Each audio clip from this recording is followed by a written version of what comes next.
Hi everyone, welcome to episode 12 of Let's Talk Mental Health.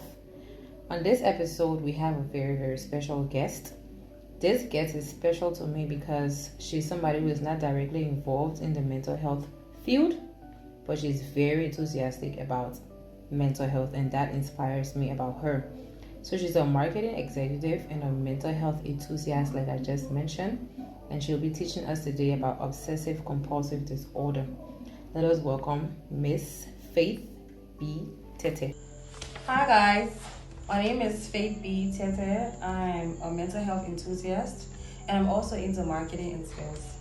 Today I'm going to be talking about OCD, telling you what it is, telling you the symptoms of OCD, causes, and the treatment options. OCD is called obsessive-compulsive disorder, and it is a mental health condition that is characterized by obsessions and compulsions. Those obsessions are unwanted or intrusive thoughts that causes anxiety or distress, while compulsions are the repetitive behaviors or mental acts that a person feels driven to in response to these obsessions. Causes of OCD. There's no exact cause for OCD, but some factors may contribute to OCD. For example, you can contact OCD through genetics, through hereditary traits, like from your family side, either from your mother end or from your father end. You can also contact OCD through a traumatic event. Maybe you've had some traumatic event in the past, or through some personality traits. You a person that is so hell-bent on being a perfectionist, you live for everything to be right. You want for everything to be right. Like if you put this here, you want it to be here. For example, let's say in your room, you have your perfumes in a vertical order. And then somebody comes and takes one off and places it in a horizontal order. It triggers you, you get mad, and then you respond to that obsession because you're obsessed with putting your perfume in a vertical order. Those are some of the causes of OCD. Symptoms of OCD, we said obsessions and compulsion, fear of germs or dirt, or the fact that you want everything to be right, you're a perfectionist, or you have an excessive use of washing your hands or washing your feet. For example, there are some people that once you're coming from outside, you're visiting them. Once you're coming from outside, they don't want you to enter their place with the clothes that you've worn from outside.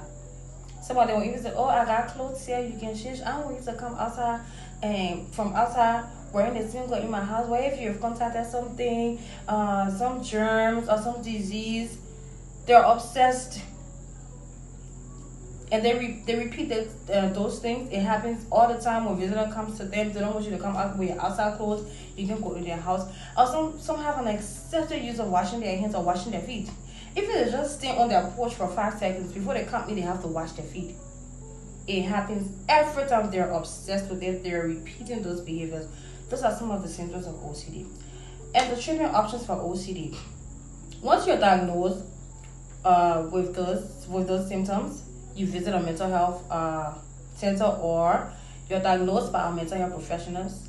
There are treatment options like psychotherapy. You go for cognitive behavior therapy, or they give you medications, or they put you in a support group where you have other people that are affected by the same mental health conditions or other mental health conditions, or you go for family therapy. So those are some of the treatment options for OCD. So guys, if you're facing any of those symptoms, if you have experienced any, it's better you reach out to a mental health professional or licensed mental health professional that's going to diagnose you and give you a better treatment option. But keep following this page and know that mental health is real and your mental health matters. Have a wonderful day. And that's about it for today's episode. Thank you so much to our teacher Faith for teaching us today about obsessive-compulsive disorder. This just means that mental health is everybody's business. So let's all get involved. I'm Merva M. Smallwood, a clinical social worker and the host of Let's Talk Mental Health. Remember, an informed mind leads to a changed behavior. Until our next episode, adios.